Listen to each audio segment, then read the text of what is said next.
Good morning, good afternoon, good evening. Welcome back to the recap of Vietnam, arguably my favourite country in Southeast Asia, where I spent 3 weeks going from north to south. So I'm going to run you through the route that I took.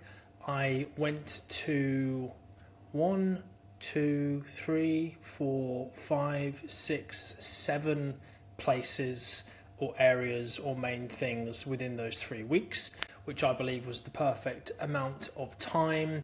So you can either do north to south or south to north, because the country is obviously shaped long and narrow. So I flew into Hanoi, and the cool thing about Vietnam is the north is very, very different to the south. Even in terms of, I couldn't notice it, but in terms of the dialect or how they pronounce some of their words is actually different. What I've been told from speaking with a few of the locals, the foods are different as well. So they all have their own different specialities. So for example, Ho Chi Minh specializes in pho, whereas Hanoi specializes in other dishes.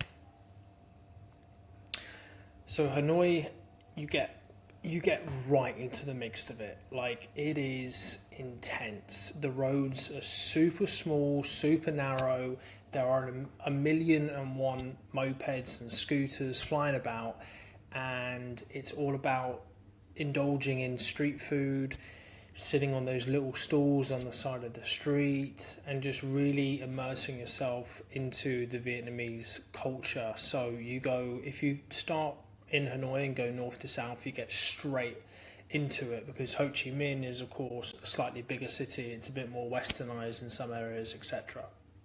So I spent 3 days in Hanoi, and then I got a bus to the Ha Giang motorbike loop. So I did this through Jasmine Tours, who are probably the most popular, where you book the tour in Hanoi. You get on the bus with a bunch of other people that you're going to be likely doing the tour with. You go to their hostel, you stay the night, and then you start the 3 or the 4 day tour. And this was arguably the highlight of the whole Vietnamese trip. You go up to the north to the actual border on some of the route to China. So you're right at the top of Vietnam, and you're going in a convoy of like 10 other people who you of course get really, really close with. At the end of the 3 or 4 days, you're all riding motorcycles together. I rode a semi-automatic bike, so still had to change gears, but just without a clutch, so just via your foot. But you have the option to ride a fully manual motorbike if you have a license, or you can actually do an easy rider as well, where you just sit on the back and a local guy or gal will ride the motorbike for you. So the cool thing with riding the motorbike myself is I got the enjoyment of that, and then also the people that were on the easy riders, they were taking on the photos and the videos and all the content, so that was the best of both worlds for me personally. But yeah, you're driving through unbelievable scenery, through these mountains, these winding roads, rivers. Like, it's pretty spectacular. Then I went back to Hanoi for 1 night because I got a package deal again to Ha Long Bay. Now, Ha Long Bay is beautiful, and it is probably worth a visit. However, I do believe it was a little bit overpriced. I think like every single nightly boat was like about $200, which doesn't seem a lot, but it's a lot if you're on a backpacker's budget, and you're going to Vietnam, which is one of the cheapest, places. You can stay in hostels for like $6 a night, right? So it is expensive if you have that point of view, but it's also, yeah, it was good to see for like a few hours. But I think once you've kind of seen the rock formations and the scenery and that kind of stuff, I think you could probably just do that on a day cruise. So that's probably something that I would have changed, but it was still cool. We went kayaking on one of the days as the excursion. Then from Ha Long Bay, I got a 2.5 hour train to Ninh Binh, which is a very, very small town, village, stayed at an absolutely beautiful hostel, rented a scooter for a few days, and just, explored that area. There's a good 5 or 6 things that you can explore. The main one is the boat.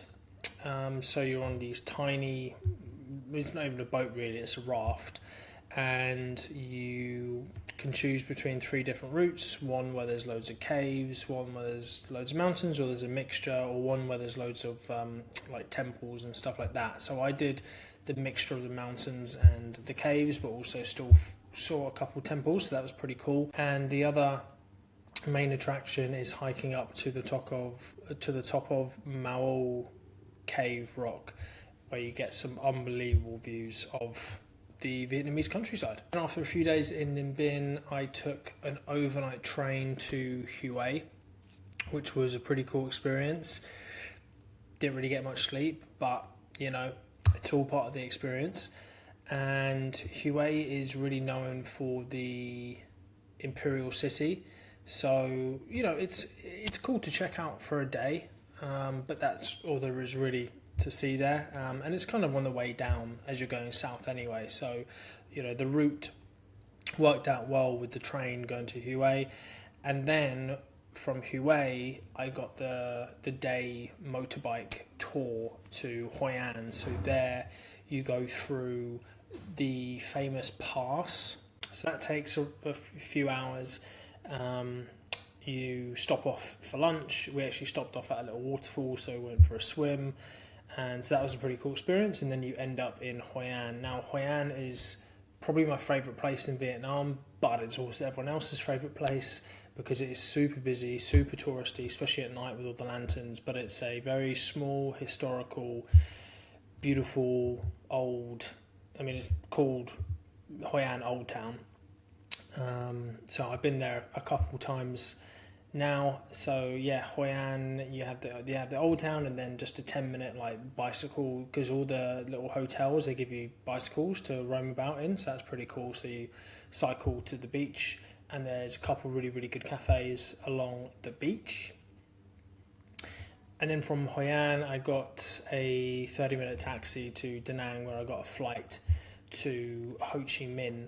And then I spent a few days in Ho Chi Minh. Very, very well-known historical city. It is definitely a city. It's pretty chaotic. The Cu Chi tunnels were definitely a highlight for someone like myself who's into history, learning more about the Vietnamese War. Going to the museum, I took no pictures within it because, the pictures in there were just barbaric, so that's the last thing you want to do. I'm not too sure if you're even allowed to take pictures, but I wouldn't have anyway. So to conclude, I loved Vietnam. The food, I'm not like a massive foodie, but I was loving the food, the variety, the freshness of it. It was really, really cool to see the differences in the areas that you went as well.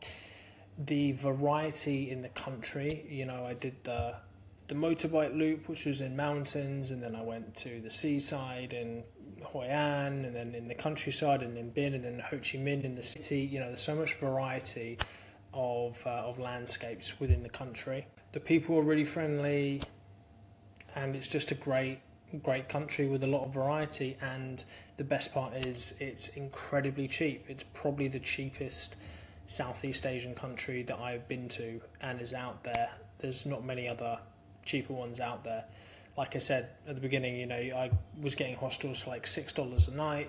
Every meal was like $1 or $2. So yeah, very, very cheap. So any comments, questions, please leave them in the comments below. Appreciate it.